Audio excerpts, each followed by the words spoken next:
추석 명절이 내일이라고 그러면서 많은 성도들이 고향을 찾아서 떠납니다. 명절 그러면 우리 한국 사람들도 참 고향을 찾아 유동하는 인구가 엄청나죠. 저는 이제 중국에서 몇 년을 지내면서 중국에서의 그 명절 말도 못하죠. 특별히 구정은 이 추석 명절보다도 이제 구정을 더 그렇게 즐기는데, 구정 명절은 완전히 전쟁터입니다. 사람들이 얼마나 많이 이동하는지, 보통 휴일로 한 보름간 휴일을 줍니다. 그러니까 가는 길도 멀고 오는 길도 멀고 그러니까 한 보름 정도 이렇게 휴가를 줍니다. 사람들이 역전에 모이면은 그 역전이 꽉 차요. 역전들도 작질 않아요. 얼마나 큰데 꽉 차요. 그냥 어떤 말을 말할까요? 쓰나미라 그럴까요? 사람들이 그렇게, 또 사람들이 얼마나 표를 사서 이제 문을 열고 나가려고, 개표하는 데를 뚫고 나가려고 그 앞에 줄 서서 서 있어가지고 완전히 그냥 경마장에 준비하고 있는 말처럼, 그러다가 이제 어디로 가는 사람들 오라 그러고 이제 방송을 하게 되면은 그냥 그 사람들을 밀고 해가지고 사람들도 다치기까지 하는데, 그럴 수밖에 없는 것이 기차가 그렇게 많지 않았고 사람은 많으니까 그냥 사람들이 가득 차요. 그리고 한두 시간 가는 거리가 아니고 기차 탔다 그러면 보통 하루를 간다, 이틀을 간다 그래요. 그러니까 그 사람들은 어떻게 하든지 자리를 잡아야 돼요. 심지어는 의자 밑에까지 신문지를 깔고 그 밑에 누워서 잠을 자면서 이제 가는 그런 상황들 벌어지는데, 참 우리나라도 거기에 비할 바도 아니에요. 이번에 보니까 이번 추석에 움직이는 사람이 3,950만 명. 여러분, 우리나라 인구가 몇이죠? 5천만이에요. 5천만인데 거기서 3,950만 명이 움직인대요. 완전히 한번 뒤집어지는 거죠? 아마 공기들이 다 새로워질 것 같아요. 다들 뒤집어져서, 그죠? 사람들이 왜 이렇게 고향을 찾을까요? 지난번에 제가 이제 고향 찾아가는 얘기를 하면서 연어의 얘기를 하고 철새들의 얘기를 하고 사람들의 얘기를 하면서, 그러한 것들 속에다가 고향 찾아가는 본능을 주신 하나님이 거기다 어떤 메시지를 담아서 우리에게 주셨기 때문에 바로 이렇게 고향 찾아간다라고 그랬는데, 오늘도 그래서 여러분들에게 나눠드린 메시지에다가 추석 가족 예배를 드리십시오라고 드린 메시지의 제목을 뭐라 그랬죠? 고향을 그리워하는 나그네 그랬습니다. 그래서 여러분들이 참 고향을 찾아갈 수 있는 왜 어떻게 하는 얘기를 이제 했습니다. 과연 인간에게 고향은 어떤 곳일까요? 그리고 그 고향을 돌아가기 위해서 어떻게 준비를 할까요? 오늘도 고향으로 돌아가는 유대인들의 모습을 보면서 우리 같이 은혜를 받으려고 그럽니다. 이 에스라서는 이스라엘 백성들이 바벨론 포로 생활을 마치고 돌아가서 성전을 건축하라라고 하는 그 고레스가 명령을 내렸을 때부터의 성전 건축의 이야기를 쓰고 있는 겁니다. 그 전에 우리가 그 바벨론에 포로 되어졌던 얘기를 시작한다 그러면 그들은 언제부터죠? 왜 바벨론에 포로가 되어졌죠? 그들이 범죄함으로 말미암아 하나님이 바벨론으로 그들을 포로로 잡아가게 했습니다. 605년, 주전 605년에 바벨론에 처음으로 침략했어요. 그래서 1차 포로는 주전 605년 바벨론의 느부갓네살 왕이 백성들을 와서 포로로 잡아갔습니다. 그때의 그 사드락, 메삭, 아벳느고 같은 다니엘의 세 친구도 그때 같이 잡혀갔고 다니엘도 그때 잡혀갔던 것이죠. 그때의 하나님의 선지자들은 뭐라고 얘기했을까요? 하나님의 선지자들은 예레미야서 25장 12절에 보면 하나님은 그때 예레미야를 통해서 항복을 하라 그래요. 왜 항복을 하라 그럴까요? 그게 아주 중요한 얘기예요. 그리고 70년간 포로 생활을 할 거다라고 얘기를 해요. 이게 선지자가 하는 얘기예요. 그러니 그 선지자가 그 백성들에게 사랑을 받았겠어요? 하나님의 선지자는 참 선지자로 타기 힘들어요. 지난 금요일날 살펴본 호세아 같은 경우는 음란한 여인을 취해서 아들에게 자녀를 음란한 자식을 낳으라 그러니까 또 그렇게 해야 되죠. 여기서는 백성들을 지금 내 나라 지키고 싶고 여기서 살고 싶은데 뭐하라 그래요? 외국이 침략해 들어오는데 항복하라. 그리고 거기 가서 70년 동안 포로 생활해라. 말이 안 돼요. 그죠? 세상의 눈으로 보면 이건 정말 말이 안 되는 얘기예요. 그러더니 597년에 두 번째 침략해 들어와서 두 번째 포로가 되어져 가고 586년에 세 번째 침략을 해서 침략을 해가지고서는 모든 것들을 다 뺏어가죠. 그래서 솔로몬 성전도 그때에 무너지고, 왜 무너졌는가 하면 성전을 금으로 쌓았어요. 그 금을 걷어가느라고 하나까지 그냥 다 흩어진 거죠. 그렇죠? 그 청관에 있는 금은 놋그릇, 보물들도 다 바벨론으로 옮겨졌어요. 자, 그러더니 놀라운 사실이에요. 이거 잘 생각해 보세요. 귀환을 해요. 하나님이 즉 이렇게 고레스를 통해서 돌아가라 라고 했더니 돌아갈 때도 몇 번에 걸쳐 돌아가는지 아세요? 이거 3번이에요. 여러분, 잡혀갈 때도 3번, 돌아올 때도 3번. 여기엔 어떤 메시지가 들어가 있는 거예요. 성경 속에 3번은 뭐예요? 그것은 할 수 있는 데까지 다 하는 것. 3번 기도했다라고 할 때도 역시 할 수 있는 데까지 기도를 다 하는 것. 3번도 마찬가지예요. 그러니까 하나님은 모든 것들을 다 어디로 넣는 거예요? 바벨론으로 집어넣고 있는 거예요. 그리고 거기서 하나님의 백성들을 끌어올 때는 하나도 남김없이 다 돌아오게 하는 그런 그림인 것을 우리는 볼 수가 있습니다. 그때 주전 586년에 파괴되어졌다가 유다가 망했다가 538년에 귀환을 시작해요. 1차 귀환이 538년, 2차 귀환이 457년, 그리고 3차 귀환이 444년. 여러분, 포로 생활 몇 년 했다고 그랬을까요? 70년. 그럼 어떻게 계산해야 70년이 될까요? 안 해봤죠, 계산. 마지막 망하는 날짜를 586년으로 계산하고, 그죠? 그리고 돌아오는 날짜를 538년 그리면 몇 년이에요? 그건 30년도 안 돼요. 그럼 처음 포로로 되어간 날짜부터 계산하면 605년 빼기 538년. 역시 67년밖에 안 돼요. 그런데 왜 성경은 그들이 포로 생활 70년을 할 거라 그랬을까요? 그건 성전이 무너지는 날부터 성전이 다시 복구되어 완성되는 날까지예요. 예.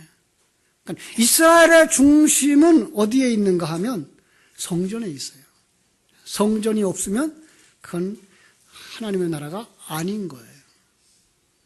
그래서 성전이 완성되어지지 않으면 그건 하나님의 나라가 아닌 거예요. 그래서 이 586년에 성전이 회파되어지고 성전이 완성되는 건 516년이에요. 꼭 70년이에요. 예.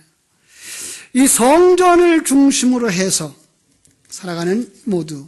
그래서 성전이 무너지고 성전이 다시 회파되어지는데 놀라운 건 3번에 걸쳐서 성전이 무너지고 3번에 걸쳐서 성전이 회복되어지는 이런 그림인 것을 우리가 한번 그려볼 수가 있습니다.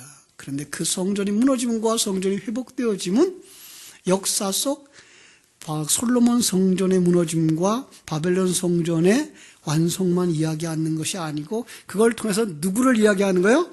여러분과 내 속에 있는 어떤 것이 무너져야 되고 어떤 것이 회복되어져야 되는 것을 그리고 있는 거예요. 자, 예수님이 요한복음 2장에 보면은 예루살렘 성전에 들어가서 그 성전을 청결케 하죠. 그리고 이제 표적을 구하는 그들을 향해서 뭐라 그러는가 하면 이 성전을 헐라 내가 사흘 동안 일으키리라 그래요. 여기서 3이라는 숫자가 나와요. 그죠? 이 성전을 헐라. 그런데 이 성전은 무엇을 얘기하는 것 같다? 예수님의 자기 육체를 이야기하는 것이었다. 이렇게 설명을 해요. 자, 그러니까 이 성전, 예수님이 지적했던 이 성전은 어떤 것이었어요? 자기를 포함한 당시 보이는 성전. 예. 그 보이는 성전은 뭘 의미하고 있어요? 그것은 율법을 의미하고 있기 때문에 그래요. 그래서 율법을 의미하는 껍데기, 예수까지도 뭐라 해야 돼요? 무너져야 되는 거예요. 그러면 3일 동안에 성전을 세우려. 그 성전은 어떤 성전일까요? 예, 여러분 안에 있는 성전이에요. 그렇습니다. 이것이 바로 70년의 포로 생활을 통해서 완성되어지는 거예요. 그럼 이 70년은 무엇을 얘기하는 거예요? 여러분과 내 인생을 이야기하는 것이도 되는 것이죠. 그렇죠? 왜 성경은 왜 이런 포로 생활과 성전에 관한 이야기를 하고 있죠?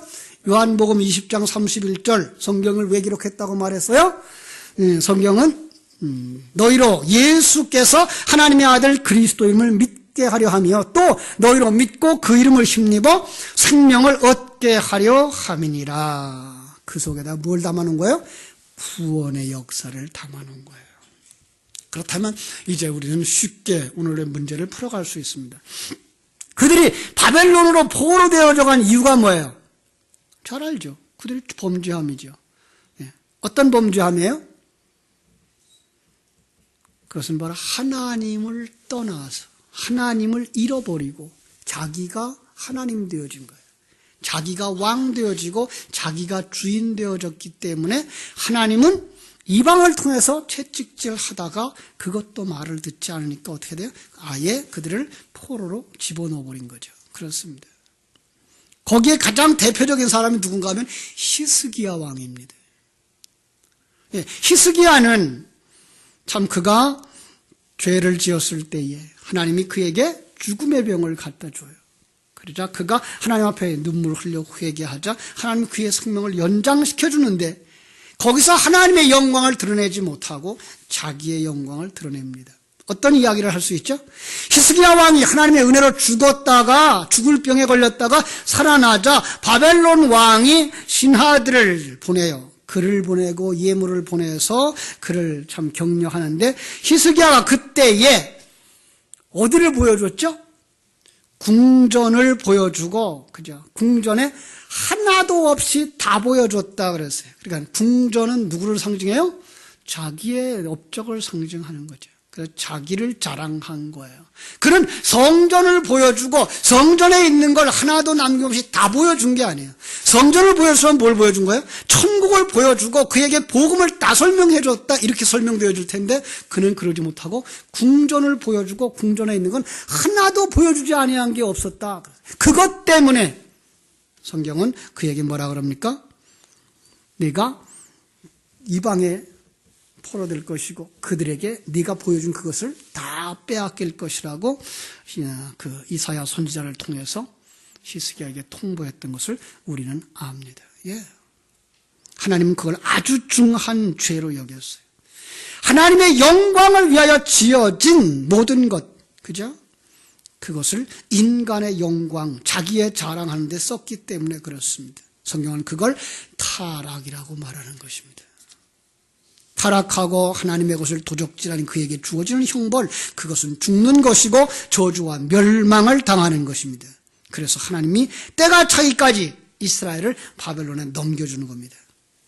그것이 누가복음의 15장으로 말하면 탕자가 돼지우리간에 가서 살다가 그죠? 돌아오는 그림이고, 호세아서로 말하면 그게 음욕 고멜이 자기의 사랑하는 남편을 떠나서 다른 남자를 쫓아갔다가 그 신랑 되신 고멜이 호세아가 은 30을 가지고 가서 사가지고 돌아오는 그런 그림인 것입니다.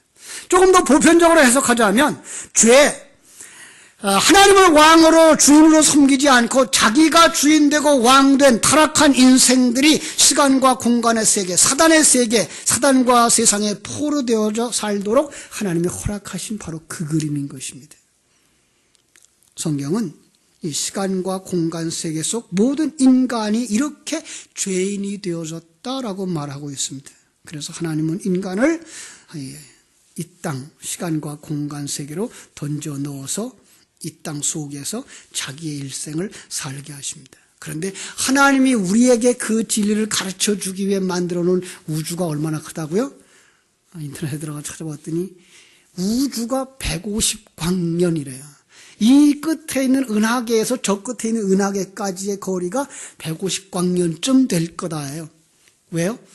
150광년을 살아본 사람이 없어서 정확하게 그걸 파악을 못해요. 그러니까 그게 얼마나 큰지를 모르는 거예요. 그런데 그렇게 큰 우주를 가지고 수천 년의 역사를 가지고 여러분과 나에게 뭘 설명해요? 이걸 만드신 분이 하나님이야. 그럼 하나님은 그거보다 크다는 거예요? 작다는 거예요?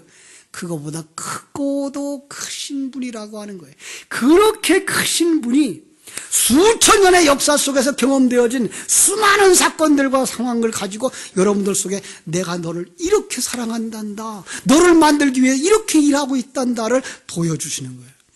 그래서 우리는 역사가 돌아가는 거 보면서, 봄문서 여름 가을 겨울이 바뀌는 걸 보면서, 꽃이 피고 또 지고 그 과일이 맺어지고 열매가 되어져서 인간의 손에 들려지는 이런 모습들을 보면서 뭘 볼 수 있어야 돼요?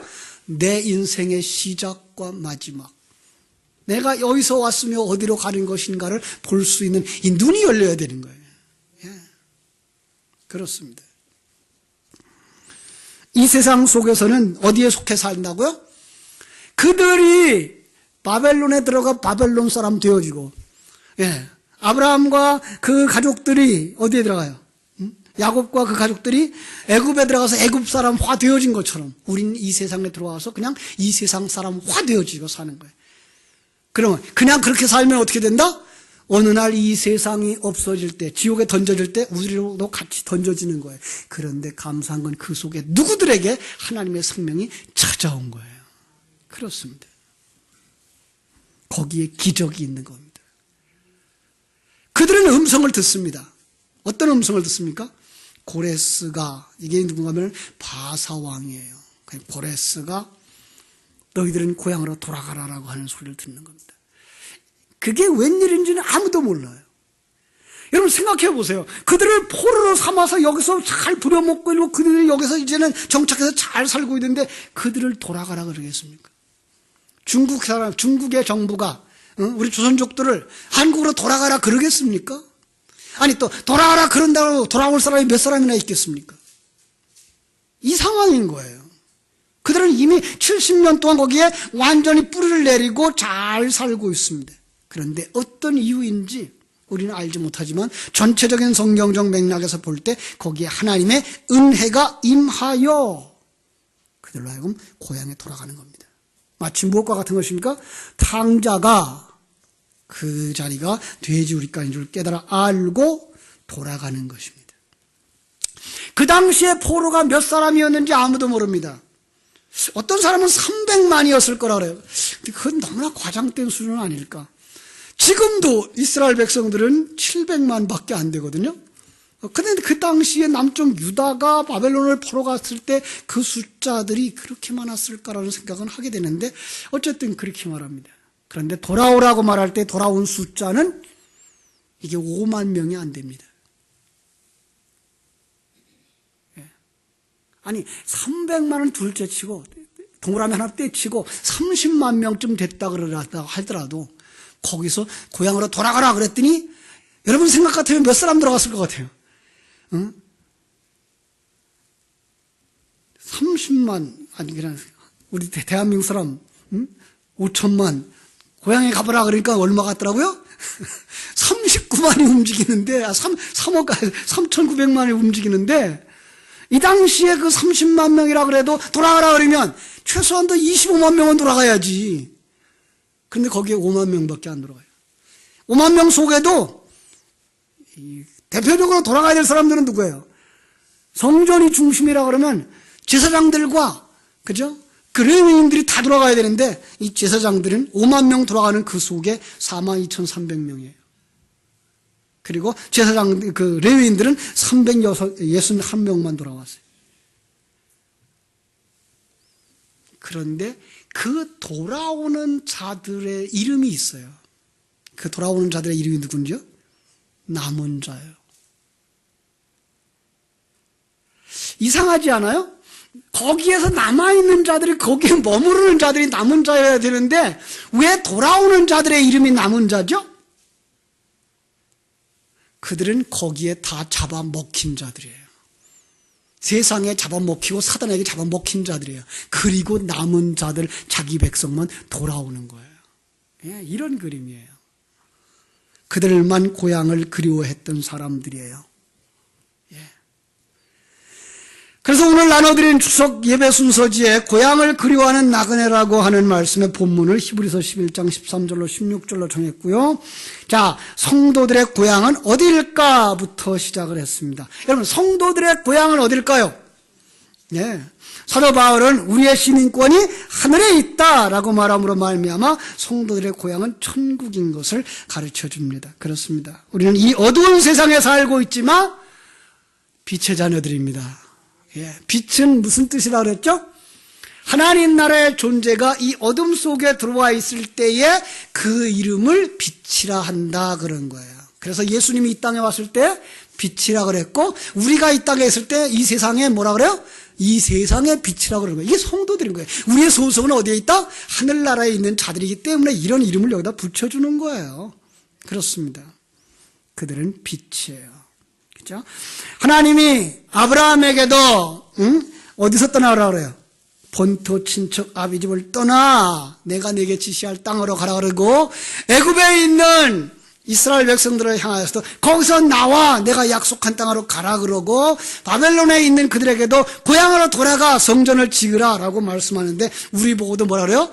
네 본토 친척 아비 집을 떠나 고향으로 돌아가라 라고 하시는 말씀을 들을 수 있는 귀가 열려지기를 주님의 이름으로 축원합니다. 그렇습니다. 우리도 추석 명절을 맞이해서 고향으로 움직이는 사람들을 보면서 우리를 재촉하시는 하나님의 음성을 들을 수 있어야 합니다. 그리고 고향으로 돌아가기 위해서 준비하셔야 됩니다.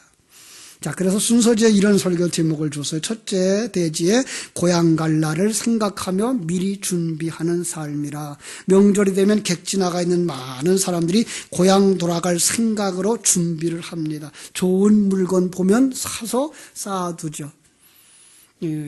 과거에 우리 한국 사람들도 일본으로 노동하러 가면 일본에서 돌아올 때 뭐가 좋았는지 아세요? 코끼리 밥솥. 우리 조선족들도 이렇게 보면은 한국에 왔다 돌아가면 이제 쿠쿠 전자 밥솥. 그리고 여러 번 다니는 사람들은 또 이제 뭐 커다란 믹서기 이런 것들을 사가지고 가요. 이렇게 다 준비해. 고향 가려고 다 준비하는 사람들인데, 자, 여러분과 나는 이 명절날 기다리면서 뭘 준비해야 될까요? 여러분, 무엇보다 중요한 거, 차표 사야죠, 차표. 천국 가는 차표를 준비해야 됩니다. 요즘 명절 되면 자가용으로 움직이기도 하지만 영혼의 천국, 그죠? 영혼의 고향 천국에 가려면 자가용으로 갈 수가 없어요. 내 힘으로 갈 수 있는 곳이 아니에요. 거기는 그냥 뭐예요? 오직 한 길, 내가 곧 길이요 진리요 생명이라고 말씀하신 그 주님을 길로 삼아 그 길로 달리는 고속전철만 가요. KTX를 타셔야 돼요. 거기 가려면 표를 사야 되는데 어느 표예요? 표에다가 딱 이름이 써있었어요. 하나님의 자녀. 그래서 하나님의 자녀만 그 기차를 탈 수가 있는 거죠. 그렇습니다. 예, 그래서 그 표는 어디서 사야 돼요? 교회 오셔야 돼요. 교회 와서 설교를 듣고, 그죠? 설교 듣는 그 속에서 믿음이 생겨나고, 그 믿음으로 내가 하나님의 자녀이구나라는 것을 아는 그 표를 가진 사람만 이 구원열차를 탈 수가 있습니다. 요한복음 1장 12절 영접하는 자 곧 그 이름을 믿는 자들의 하나님의 자녀가 되는 권세를 주셨다 그랬으니까 예수님을 영접하신 분들이 되는 것이고, 그는 예수님과 함께 사는 사람이고 그가 하나님의 자녀라고 하는 천국표를 가지게 되는 것이죠. 그래서 옛날 이런 어린이 찬송을 부른 적이 있죠. 어떤 찬송이죠? 나는 구원열차 올라타고서 하늘나라 가지요. 그죠? 이번 추석 명절에 우리 가족들과 같이 그런 찬송을 좀 불렀으면 좋겠습니다. 또 하나 있죠. 돈 갖고도 못 가요. 하나님 나라. 뭘로 가죠? 믿음으로. 예. 믿음의 표, 하나님의 아들의 표를 가지고 그 천국 가는 사람. 자, 또 뭘 준비해야 될까요? 두 번째로. 빨리 컨닝이라도 해야죠. 제가 드린 그 설교지에 두 번째로 옷을 준비해야 됩니다. 예, 그죠? 옛날 어른들은 기억하실 것입니다. 객지에 살다 고향 가서 부모님 뵙고 어른들 찾아뵈려면 뭐 준비해야 되죠? 때때 옷 준비해야 되죠. 그죠? 성도들이 본향 천국에 가려고 그러면 어떤 옷을 준비해야 돼요?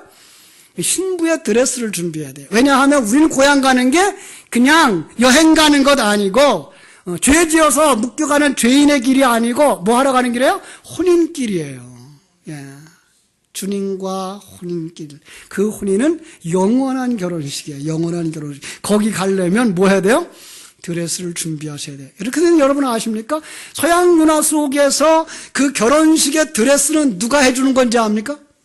예, 신랑이 해주는 겁니다. 예, 이건 바로 성경 속에 나와 있는 원리입니다.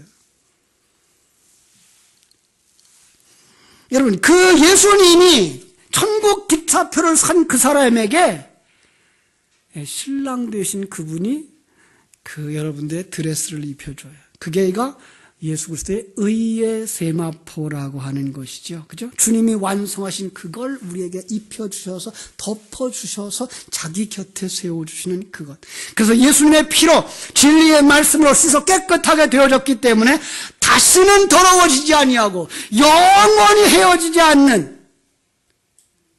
이거 어디서 봤어요?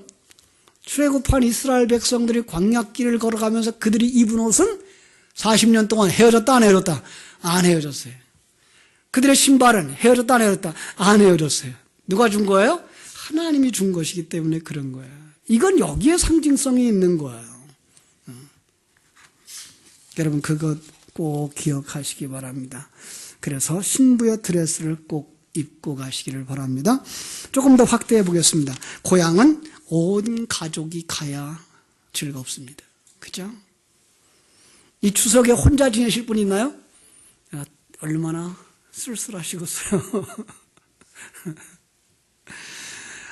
객지 생활하는 분들 혼자 명절 지내니까 어떤 교회들은 이제 그 외국인 근로자들을 초청해서 추석 명절을 같이 지내요. 아마 여기 안산에 가도 이제 외국인 교회들, 특별히 이제 조선족이나 또 이제 남쪽에서 온 뭐 스리랑카나 필리핀이나 이런 데서 온 사람들을 교인으로 가지고 있는 그들은 그 명절에 그들을 초청해서 같이 송편도 빚고 같이 이제 음식들도 전도 만들어서 같이 나눠 먹는 그런 일을 해요. 왜요?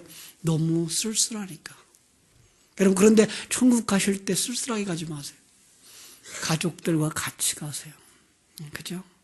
그러면 한 가족이 같이 즐거운 시간이 돼야지요. 그래서 명절에는 흩어졌던 가족들이 다 모여 거기에는 부모님이 계십니다. 아니 어떤 가정은 거기에 할머니, 할아버지도 계시고요. 옛날에는 그게 흔했죠. 그죠? 할머니, 할아버지, 아버지, 어머니, 작은 집이, 작은 아버지, 작은 엄마, 삼촌, 조카, 그 다음에 손주들, 그 다음에 때로는 4대, 5대까지도 이렇게 있었던 그런 역사들을 우리가 봅니다. 그래서 그들은 정말 한 3, 4대, 5대가 모여서 큰 잔치를 했어요. 그게 얼마나 기쁘고 감사한지. 우리가 어렸을 때의 그 감정들은 표현될 수가 없어요. 그죠? 우리가 영원히 살 천국 고향 잔치에도 우리 가족이 다 함께 참여할 수 있기를 주님의 이름으로 축원합니다. 인생은 누구나 천국 고향을 가야 할 때가 있습니다. 그러므로 우리는 고향 갈 날 내가 정하지 않아요. 세상 속에서는 금년에 못 가면 내년에라도 갈 수 있죠. 그런데 우리가 정하지 아니한 하나님이 정한 그날이 오면 아무도 바꿀 수가 없어요. 그날을. 그날이 오기 전에 잘 준비하시는 여러분 되시기를 바랍니다. 참으로 이 명절 조금은 힘들고 조금은 번잡하고 그러나 잘 준비하면 절대로 후회하지 않는 그런 명절입니다. 물론 수고가 있어요. 그런데 그 수고를 사랑으로 승화시키는 여러분 되시기를 바랍니다. 옛날 어른들은 그보다 더 했어요. 그런데 그분들은 그걸 스트레스로 여기지 않았어요. 그런데 우리 요즘들은 전부 다 얼마나 자기중심적인지 조금만 어려운 일, 자기 하기 싫은 일 그러면 다 스트레스 그러는데 여러분 믿음의 사람들 스트레스를 감사로 승화시킬 수 있게 되기를 주님의 이름으로 축원합니다. 이 기회에 새 생명을 낳는 그런 기회로 삼게 되기를 주님의 이름으로 축원합니다. 새 생명을 낳기 위해서는 힘들어요. 그죠? 우리 아기 낳아보신 어른분들 다 아시겠습니다만은 참으로 사경을 헤맬 정도로 힘든 그 고통을 겪는데 그런데 한 사람도 아기를 낳아서 키우면서 그걸 스트레스였다라고 말하는 분은 없어요. 왜 그러죠? 거기엔 새 생명을 보는 그 희망과 그리고 그를 낳아 키우는 부모님의 사랑이 있기 때문에 그렇습니다. 이 명절도 여러분들이 그냥 하기 싫은 일 억지로 하는 그런 스트레스를 지내지 마시고 새 생명을 낳는 그리고 부모님을 섬기는 감사함과 사랑함으로 승화시켜서 즐겁고 복된 천국의 잔치를 한 번쯤 묵상할 수 있는 이런 복된 명절 되시기를 주님의 이름으로 축원합니다. 기도하겠습니다. 하나님 우리 아버지 하나님의 크신 사랑과 은혜를 감사하옵고 감사합니다. 오늘도 하나님이 귀한 말씀 우리에게 주셔서 이 명절 속에 담겨진 진리의 말씀을 묵상하며 우리도 고향으로 돌아갈 날을 손꼽아 기다리는 하나님의 진정한 백성들 되도록 축복하시고 역사해 주시옵소서. 주께서 당신의 사랑하는 귀한 자녀들 이때를 힘들고 어려움으로 그리고 번잡함과 스트레스로 여기지 않게 하시고 감사함으로 사랑으로 승화시켜서 하나님의 영광을 드러내고 새 생명 낳는 역사를 이루게 해 주시옵소서. 예수님의 이름으로 기도하옵나이다. 아멘. 304장 찬송하면서